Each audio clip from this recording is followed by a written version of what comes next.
Hello and welcome to Lockdown Beers and Rugby Chat. I think this is our 56th show now in lockdown, so helping you get through lockdown. And boy, oh boy, it's taking a little while, isn't it? So please, folks, do abide by the rules and get vaccinated. And for me, it's a new beer today, folks. Yes, it's a Moa Brewing a dry hopped Pilsner, splashed out $4 more than my normal can of 12. So not too bad. Not too bad a deal. And I didn't manage to do it quite right because Stephen was taking a drink. I thought I'd bring him on and how you doing, sir? Yeah, very good, thank you, Paul. Oh, obviously you've really stretched your budget today, mate. Absolutely. I'll tell you, look, an extra $4 across 12 cans. It adds up,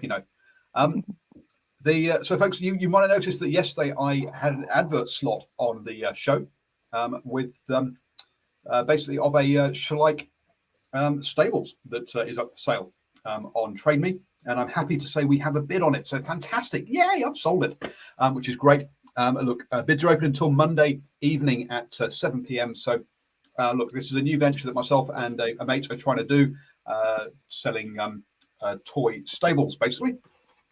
So go check that out. Links and stuff on Twitter. Blah blah blah. 20 seconds until 5 o'clock, and that's when we can crack open those beers. I guess you're not on the beer there. Are you on a coffee at this late stage or tea? I'm actually on a coffee, believe it or not. Wow. I've had a pretty busy day, and I just needed a bit of a fix, a late afternoon fix. A bit of a pick me up. Lots of news today, folks, which we will be getting into straight after 5 o'clock. But 8:59:60. That is 5 o'clock. Crack open that beer. Turn off that work email, folks, and start winding down for the evening. That is my order for you. Listen to that sound. Listen to that sound. There you go. Done purely for the podcast people, obviously. Don't forget, folks, you can listen to the recording on the podcast, or it goes out live on Facebook, YouTube, and Twitter. And you can join in the live chat on Facebook and YouTube. Look, stuff we're going to go through today: Moana Pasifika, Fijian Drua. I've got some Black Ferns news. Bay of Plenty versus Northland game has been rescheduled. And there's a head impact study that's coming out. The Blues have offered some contract extensions to 4 players. We had a Welsh player come down with COVID. And there's also some Wallabies withdrawal news as well. So, boy, oh boy, it's a busy one today. Let's crack on then. So after the show yesterday, the Fijian Drua came out and announced 7 players have been added to their squad. That takes them up to, I think it's 34 players now. Just a handful, left to announce there. So look, they're on their way. They've already announced a sponsorship thing with the Fijian Tourism Board, obviously, and they've also announced today that New Balance will be making their apparel, which is good to see, as well as a new logo that came out recently. So look, it's all coming together for the Fijian Drua. And one of the good things is that it is New Balance. It's not Nike. Now, the reason I say that is Nike are the sponsors of Fiji Rugby. And therefore, it shows that there is a bit of separation between the Fijian Drua and Fiji Rugby. And we do want to see that it is its own entity. Obviously, issues with Fiji Rugby and corruption over the years. So good to see that's in place there. We went through the players on the Driving More show last night. But Stephen, your thoughts on how the Fijian Drua are sort of building and announcing their squads? Yeah, they're almost there. They're anything like Moana Pasifika, who's putting, I think, 38 players together. So I'm suspect a very similar size squad at this time. I was also intrigued to actually see Viliami Rarasia, who's the county's Manukau lock, had been signed by the Drua. And it's an interesting one for me, a very experienced NPC player, but I originally thought he might have been set down for the Moana Pasifika, but hey, great to see he's gone back to his roots. Yeah, and also they've also got those 34 players. They've also got Ali Veretti Konai, who is part of the Fijian Sevens, but he'll be part of the wider setup with the expectation that he'll be going through rehab next year and be available for 2023. So that's good to see as well. So an extra player there, if depending on how quickly he recovers from his injuries.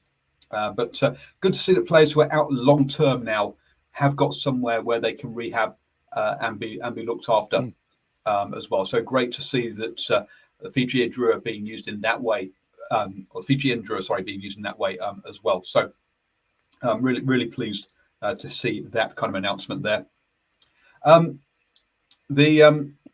As Stephen plays around with his lighting and cameras and stuff, hopefully we have ordered a new camera for Stephen, so hopefully that will eventually turn up and we'll get a better picture, and it also comes with a microphone, so hopefully better sound as well for him going forwards. Moana Pasifika, then, I think they pulled a bit of a fast one today. I wasn't expecting to see this name come up for them. To me, this is their fourth non-eligible player now for Tonga, Samoa, or the Cook Islands in Tumiyosi Tavatanawai, the winger down in Tasman, the Fijian player.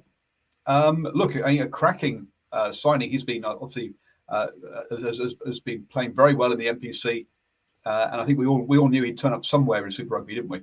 Yes, Paul, absolutely brilliant pick up. I think I described him as box office, and I think that's what he will be. He will be worth the price of admission. 23 years old. He will be 24 in February of next year. But anybody who can recall his game against Hawke's Bay in the NPC, where he almost single-handedly kept, I thought, Tasman in the game, especially with his aerial skills. In fact, listening to his coach on Sens Radio this afternoon, where you've done a little bit of work, Paul, listening to James Marshall, he was really surprised. It was a part of Tavatanawai's game that they hadn't seen up until the Hawke's Bay game, that how good he was in the air. And he basically, it's just basically the situations he got himself into. There were 2 or 3 times I thought to myself, he had no right to catch that high ball, but he had glue on his hands that particular day. And listening into James Marshall, ever since then, he seems to have taken that aspect of his game to another level. So we'll probably get another look at it this weekend when they front up against their brothers, their Crusaders brothers, the Canterbury team on the weekend. So we'll get another look at him again, but you'll get a good look if you're around near Mount Smart next year, Paul. Great pickup. Yeah, absolutely. Look, I think what this shows also is, look, he could have based his game around what he's good at. Let's be honest, powerful runner, scoring in the corner, and he could have ignored the rest of his game entirely and still made a career out of just doing that. He's that good at that. What's really great to see is that he hasn't done that. He's realised that he can be a better player if he works his all-round game, and that shows some real good smarts, a good work ethic, and adds there's a lot of positive things there. Not just about the fact that, yes, he can catch a high ball, which obviously a positive, but the stuff it tells you about his character and about how much this means to him is way more important than that. And sets him up to be a player that I think we'll see for many years to come. So great to see that. I say a bit of a shame he's not gone to the Fijian Drua, that he has gone to Moana Pasifika. As you said in our chat, that shows you that he's probably thinking of an All Blacks jersey rather than a white Fijian rugby jersey. And yes, let's be blunt, he's on track for that. So cracking signing for them. Good to see he's in Super Rugby, but with that now being their fourth signing, along with Skopi Kepu, Christian Liliafano, Lincoln McClutchy, the other 3. That only leaves one more slot open, I believe, for non-Tongan, Samoan, and Cook Island players. So will be interesting to see where that's going to be. We still haven't had a hooker named. We've only got 1 prop. We've only got 3 locks. So that front 5 is where we really need to see a few more announcements over the next coming days. I expect that Moana Pasifika will keep drip feeding us between 1 and 3 players a day over the next couple of weeks. I like how they've been doing that. It's at 2:00 every day. It's coming. It gives people something to talk about. It keeps them in the news cycle. They're doing it the right way from that point of view. Yeah, got to agree with you, Paul. Initially, I thought it was the wrong idea, but you only have to look on the social network and the amount of interaction that they're getting with the public, and I think this is slowly becoming everybody's maybe second favourite side. But if you live here in Auckland, boy, in the '09, you've got the choices of two sides. Just in terms of players to wrap up, that's the 21st player that they've selected. So we're looking at another 17, Paul, as you say. At this stage, no hookers. You'd expect them to pick 3 hookers. You'd expect at least 5 to 6 props. They've only picked 1 so far. So still a little bit of work to do there. And of course, just the 1 halfback selected, another 2 halfbacks. And I think the rest will probably come from maybe another first 5, or else we're looking at another 6, or after today, about another 5 outside backs. Of course, you've got the likes of Leturu Lalala from Counties Manukau, who can play both fullback, fullback and first 5. Interestingly enough, I had an interesting conversation today in and around Kevin Senior, who's involved with the Moana Pasifika, and apparently he's been a real big part in terms of mapping together a group of players, a little bit like what we did, Paul, when we originally stuck a list together here, right, on NZ Sport Radio. It only seems like, 2 or 3 months back, I recall. Now, apparently, Moana Pasifika did this, put a list together about 2 or 3 years ago, but obviously there were a few other things to come together, like getting the license, etc. And, once they got that on course, then they were able to basically whittle players down and work out what they've gone. But they've done a lot of smart homework by getting in touch with contacts in various centres around New Zealand, getting feedback on certain players. We would have seen a couple of locks that were released the other day that we'd never really heard of, but apparently these 2 boys are very good athletes. So there's a lot of due diligence that's gone on, Paul. It's not a case of last man standing.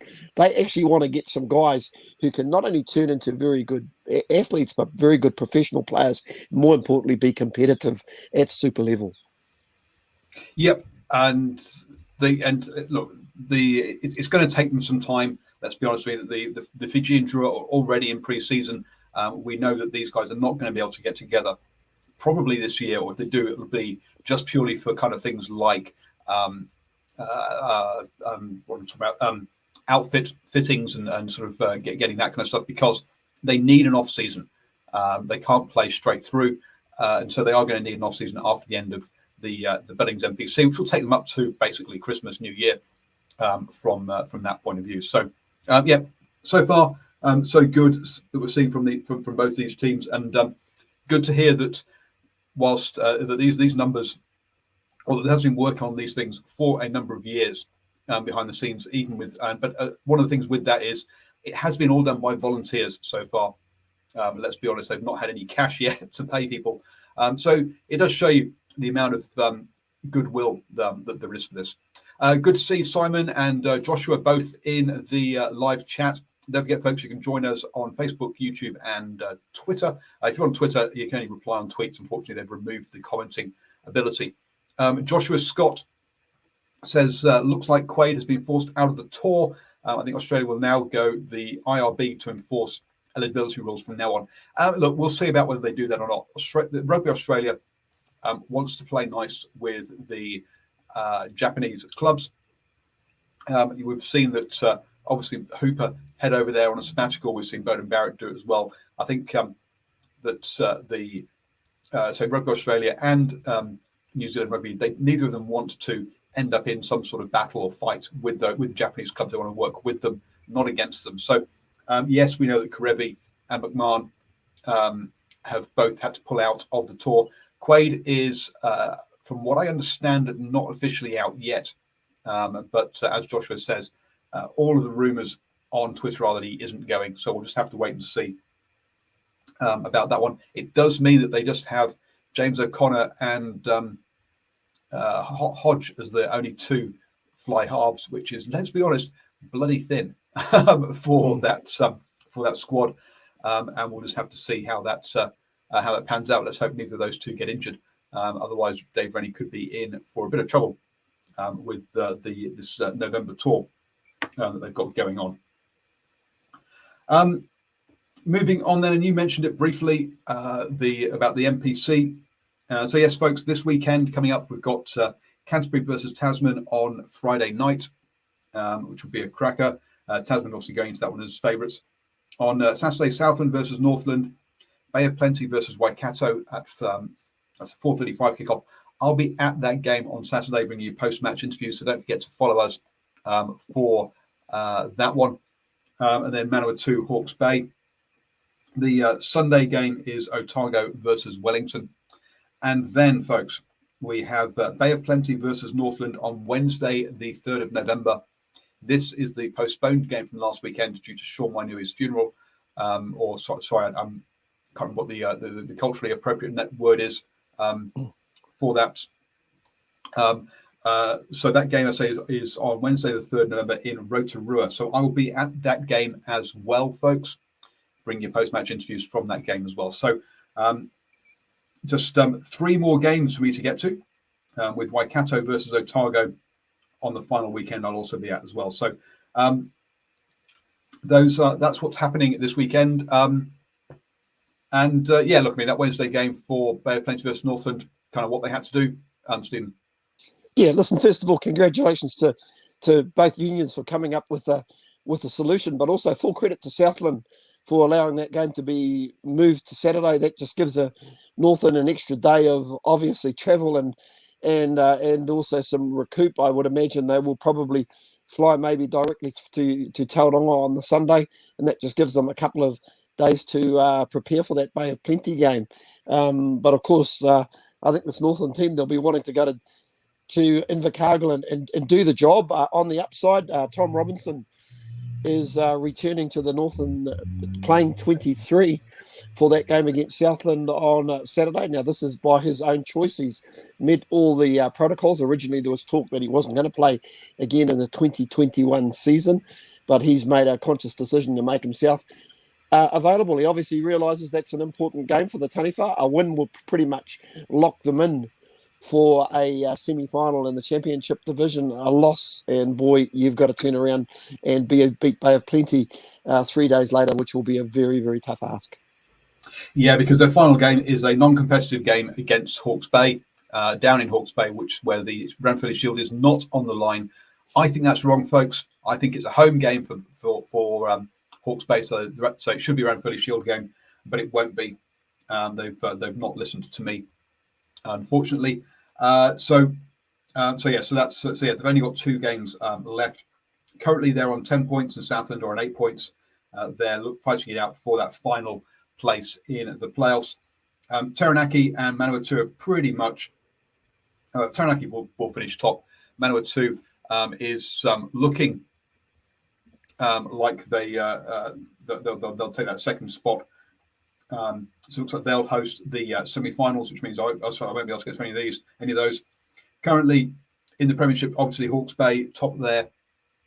So that looks like 1 semi-final down in Nelson, and then you've got Wellington and Tasman, and fighting out really with Waikato a little way off, with an outside chance of getting in there for that second spot. So again, the only chance I will have of making a semi-final is if Waikato can win their remaining games, which are against Bay of Plenty and Otago. So it's doable by Waikato, but they also require other games to other results to go their way. So looks like no finals footy for me, Stephen, which obviously leaves me crying in the corner on that one.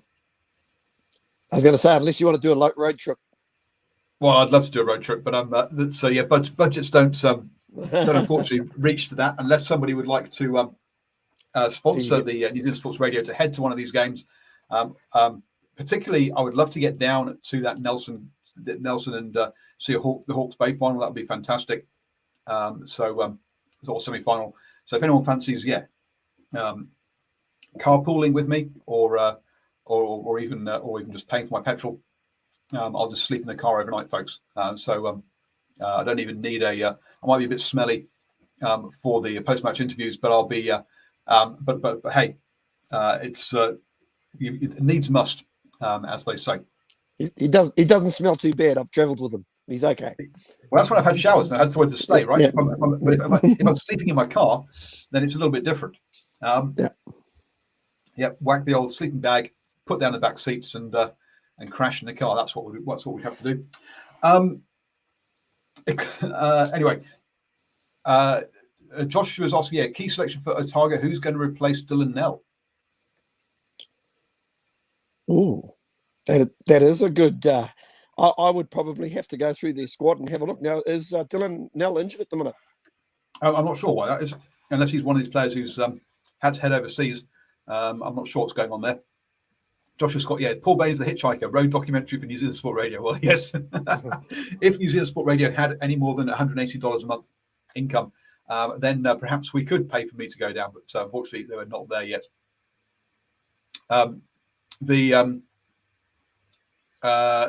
Stephen's saying that a level system change for Waikato might be needed. No, I think Waikato are based in Tauranga, and they'll play their games in Rotorua. If it doesn't open up and they can't get back into Hamilton. Dylan Nell is Japan bound. Thank you, Joshua, on that one. Anyway, we'll move on from that. And we'll look forward to the NPC games later in the week.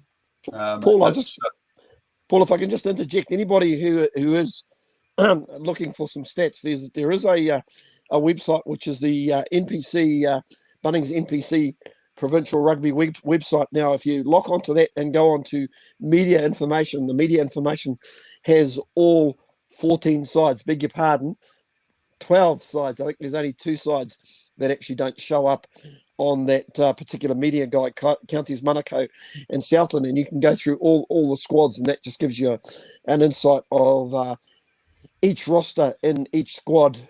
So that's quite interesting as well. So that'll give you that information, Joshua, if you want to see who their next cabs off the rink are in the Otago squad. Cool.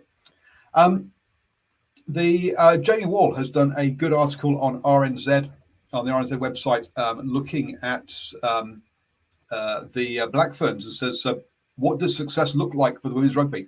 Well, first off, some actual media coverage would be nice, because I didn't realise until I read his article that this is the Black Ferns' 100th Test match this weekend against England. And that is a massive milestone for the Black Ferns. And there has been zero to no media coverage or splash about the fact that it is the 100th game, Test match for them. New Zealand Rugby, get off your ass, basically. So massive thing there. When you consider, we're talking about it's kind of how many All Blacks have played 100 tests. No, it's not just like one of them has. So there's multiple All Blacks who have played more games than the entire Black Ferns team has ever. Look, we do need more Test matches for the Black Ferns, and good to see they got 4 this week. Against 2 against England, 2 against France, coming up over the next few weekends. One of the things that is in that article where Jamie Wall has reached out to the head of women's rugby at New Zealand Rugby, Kate Sexton, who unfortunately, she is leaving the role and moving on to something else. Someone else is going to come in. But he asked the question is, what does success for Super Rugby Aupiki look like, which is the women's competition? And she says, first and foremost, next year, Aupiki is an opportunity for players to put their hand up for the World Cup. Beyond that, it's a stepping stone for players coming out of FPC. There's some ...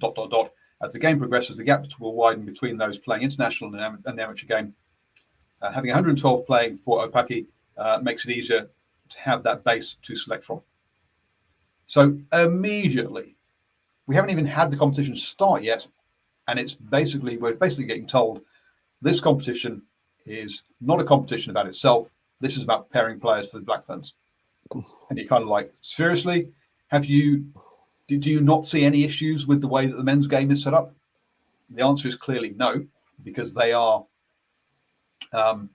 just copying it basically like for like the men's game and saying, hey, let's do that.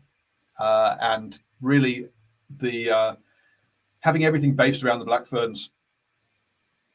Look, we want the Black Ferns to be successful, don't get me wrong. But to say that this competition is purely about developing players for the Black Ferns, I think diminishes the competition before it even starts. Stephen.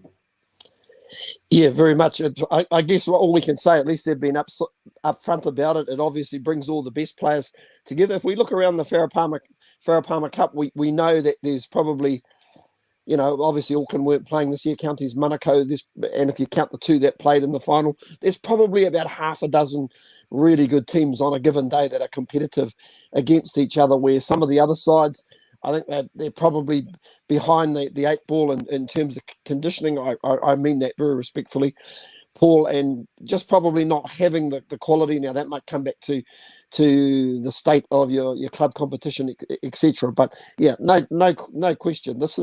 They've just used this really as an opportunity to kind of being a bit lazy, in my opinion, getting your best 118 players or so together without having to look around too hard. It's as simple as that. I mean, it's always been quizzed in and around Super Rugby. That's just almost like a trial for All Black Rugby, and in some cases it is, because really, how many players come through the NP system and then crack an All Black side? Not often. Mostly Super Rugby players. Yeah, but to say, I mean, there's nothing in there about kind of like, oh yes, we want to have X number of people have to have watched it, to have this or whatever. Nothing about actually the tournament itself being successful. It's purely about producing players or something else, which is just which is sad to me.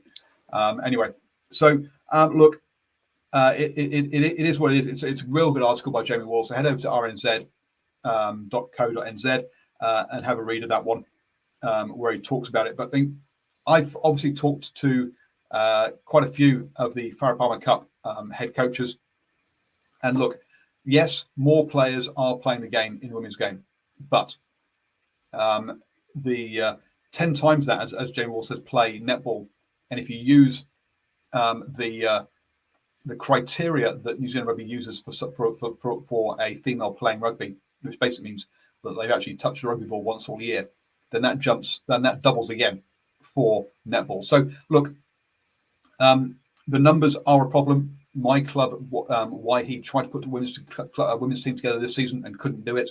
I've heard other head coaches in the Farah Palmer Cup mention that yes, numbers are a problem at the club level, and that whilst the news is all positive in the media, which I think is a good thing. It helps grow by being positive. Look, there are issues around building that base and having enough players so that you have that building the bottom of the pyramid. Here, New Zealand Rugby, the part of this article also mentioned that that's the job of the provinces and the clubs. So they basically abdicated that. So we'll build the top of the pyramid and not worry about the bottom, which is just like, geez, hello. If you're going to build on sand, folks, it's not going to work long term. So clearly they have to get the top of the pyramid working, because we already know the professional competitions in England and France, and the Black Ferns will get left behind if they don't build similar things here. But that doesn't mean you can ignore the base of the pyramid. Paul, Paul, we should probably touch on this 100th test. It's important, obviously, for the men's game. There was a lot of press that went into the 100th game between the Springboks and the All Blacks, and I think we should do it the same justice. And I think it's great that they're playing. And this English team, obviously, a team that they beat in the final of the last World Cup. So I'm actually pumped for this. I think this England team will not be easy to beat.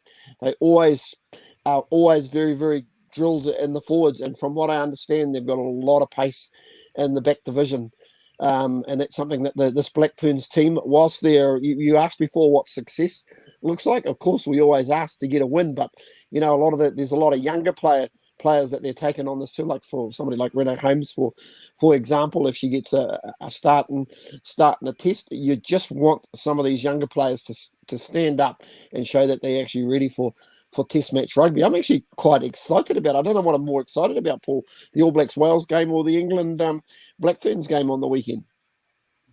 I'm more excited about the Bay of Plenty game I actually get to go to. I'll be honest. Look, the Black Ferns game is at 3:30 a.m. on Monday morning. So, look, it's a hard one to watch because obviously a lot of us got to go to work on Monday. But But yes, so we'll definitely be catching up on that one at some point, though, folks. Tuesday of next week, we've got the USA taking on Canada in the women's game as well. So a couple of games going on in women's international rugby this coming weekend or next week, in some ways. There was also a book coming out. There have been 222 black ferns apparently, and someone has gone around, a writer's gone around and tried to meet all 222. So congratulations, well done to her for achieving that. And that book is, I don't know if it's come out or it's coming out, but sounds like a cracking journey that that person has been on to meet all those wonderful players. Joshua Scott mentions that Willis Halaholo has tested positive for Wales. What he means there is that Willis Halaholo has tested positive for COVID, and is a Welsh international player. Yes, so unfortunately, he's not going to be available, obviously, for this one. He says, curious as he would have been double jabbed as well as a mandate. Yes, look, being double jabbed doesn't mean you can't catch COVID. It does reduce, it means that you recover from it much quicker, and so you won't have COVID for as long, and it means you won't go into hospital, or it means you're very unlikely to end up in ICU or in hospital. So that's why you should get vaccinated, folks. Yes, the vaccine doesn't stop you from getting it, but you recover much, much quicker. And reduces the length of time you've got it for. So you might only have it for a few hours or even a day. Look, do get vaccinated, folks. It's a shame that that Willis Halaholo has tested positive. But go on, Stephen. I'm just curious. I'm not too sure if you've actually done the podcast with the attacking scrum, Paul. When are you due to do that, or have you done it already? So I have done the podcast with the attacking scrum. So the one I did for them will come out from there on Thursday. The one that I did with Jed, looking forward at the Welsh team, will come out tonight at 8 p.m. I'm just curious to wonder how they actually pronounced Willis Halaholo. Did it actually sound something like Willis Halaholo? No, he's Jed has got a very soft Welsh accent. It sounds very Welsh when you say it like that. Willis Halaholo. I'll be honest. Look, he did play for the Hurricanes, so I had to go and look him up. I didn't realise it. He's not someone that actually that registered on my radar as a player over here in New Zealand. To be honest with you, Willis actually just grew up just around the corner from he played for the Suburbs, coming up here in Auckland. But hey, good on him. It's something that we don't worry about too much now. Opportunities take players wherever they go in the world.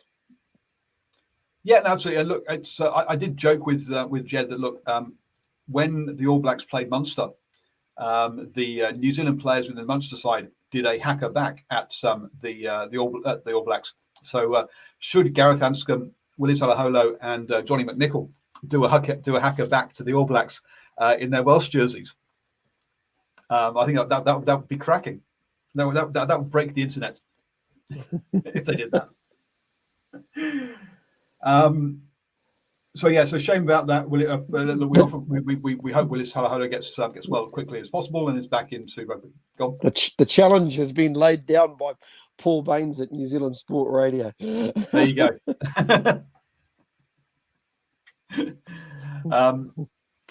So that's that one. Moving on then, what else have we got?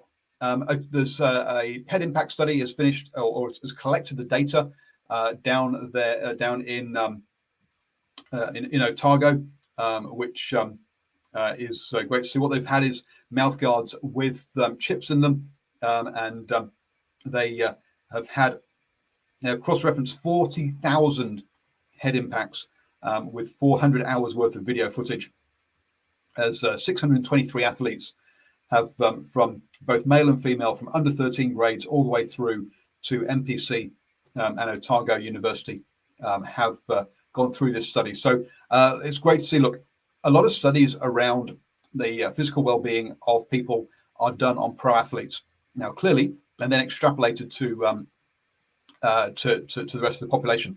Clearly, we're not built like pro athletes, so hence health stuff done on them doesn't necessarily work for us. So good to see that they've done it from under 13 all the way through, and used both club players and professional players as well. It'll be interesting to see what comes out of that study.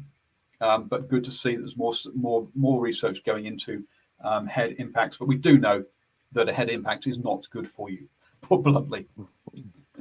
The only question is, are the smaller head impacts that are multiple also bad for you? That's really what I think we need to look at going forwards. Paul, I was just going to say, listen, it's just great to see this sort of ongoing research. It's really important. I think, if technology, I still think we're in the early days of this, and I think if technology can pick up these sort of things early, we can maybe look at other ideas of making the game safer. I mean, to say we've seen little tweaks in and around the head contact. There are probably a lot of old school people who thought when we started going down this path, the game's getting soft, but in reality, you want to make it safe more than anything else. So you can say to a mother and a father who's got a youngster playing the code that they can feel completely safe, and the laws of the game look after them. Yep, no, absolutely. We've also seen other studies where they've had patches behind the ear to record this. Unfortunately, I've not ever seen the results or ever heard results from those games. It would be good to see. Hopefully, we'll see some results from this and learn something from it. It'll be adding to the data. I don't expect this to be a conclusive piece of research by any stretch. Final thing is that the Blues have extended the contracts of 4 players. Josh Goodhue, Tom Robinson, Harry Plummer, and Stephen Perifetta have all re-signed for the Blues. With Perifetta and Goodhue have extended just for 1 more year to 2022, whereas Tom Robinson and Harry Plummer have extended to 2023 with their contracts. So, look, I mean, four players that I think are key pieces to that Blues Super Rugby franchise. I know that Harry Plummer doesn't have the best reputation with the Blues fans, but look, he turned out for the Blues in the 12 and the 10 jersey quite a lot last year. Look, I mean, 4 key players. Good to see them getting re-signed, basically. Yeah, really good. I think with Harry Plummer, I think the Blues have put enough, and they've put so much investment into Plummer. I think they probably want to carry on with that. And for Plummer, they'll probably see what he's able to produce over the next couple of years. One player I'm really excited about, though, Stephen Perifetta. He has been in stellar form during the 2021 Bunnings NPC. Absolutely love the way that he's played, and just looks an absolute weapon for Taranaki at the moment. He's just linked in with those brilliant outside backs that they've got. On Tom Robinson, yeah, no surprise there. He's probably in their eyes maybe a long-term skipper for the Blues, with Patrick Tuipulotu having gone on sabbatical, and Josh Goodhue has shown some really good leadership and more consistency in his game for the Northland Taniwha in 2021, and more importantly, no head knocks. Yeah. I mean, that's for both Josh Goodhue and Tom Robinson. Yeah, the head knocks thing is an issue. For Perifetta, you've got to say, just a Super Rugby season with him not injured would be nice to see. He's been around since 2017 for the Blues, but he's picked up hardly any caps, considering how long he's been there, purely through injury. Imagine with having Bowden Barrett at 10 and him at 15, and their ability to switch places will cause a lot of teams issues if he can have his time on there. Look, he's someone that when he came through as a teenager was someone that could have been on the kind of the All Blacks track in the same way that Josh Ioane was. Josh Ioane didn't get the injuries and got a good call up. Perifetta got injuries, wasn't in that position. So look, I think he's a guy with a lot of potential, and let's hope he just gets an injury-free season there. I'm trying to find his age. It's not on here. But anyway, he made his debut at 19. So he's been there for 4 years. So he's still in his early 20s, still got plenty of time. Whereas I'm a bit surprised that Tom Robinson's 27. Wow, a bit older than I thought. And same thing. He's had his fair share of injuries over the year. So he might have just missed the boat there. Interesting with these Super Rugby squads. Of course, they're always sort of named the first week of November. If we look at the calendar at the moment, we may be expecting these Super Rugby teams out by this time next week. If not next week, the following week. So there's plenty of talk about certain player movement happening at the moment. I know the Blues have obviously got to replace a couple of those locks from the 2020 squad. Of course, the likes of Patrick Tui Piloto, Jared Tali Tioti is headed offshore. And unfortunately, we've lost Stephen there. Yeah, we expect to see those next week, which a bit of a shame that that players in Cairns, Manukau, North Harbour and Auckland haven't been able to state a better case through NPC, obviously, and also that there are some later games as well that won't get taken into account as part of those signings. But I think the other space that I think we're looking at is that we know that the Hurricanes will have of looking around for another scrum half because Jamie Booth has injured himself again down there. So yeah, you're right. There's a few names, a few spaces in the squad that will be really interesting when they do come out. Stephen, thank you very much for joining me yet again for Lockdown Beers and Rugby Chats. We'll be back again at 5 p.m. tomorrow to go through the whatever news has come out over the next 24 hours. We will be here at 5 p.m. every day apart from Saturday because basically I'll be at the rugby. So I can't host it on Saturday. But otherwise, we'll be here every day. So do join us and stay safe, get vaccinated, and please follow your local laws.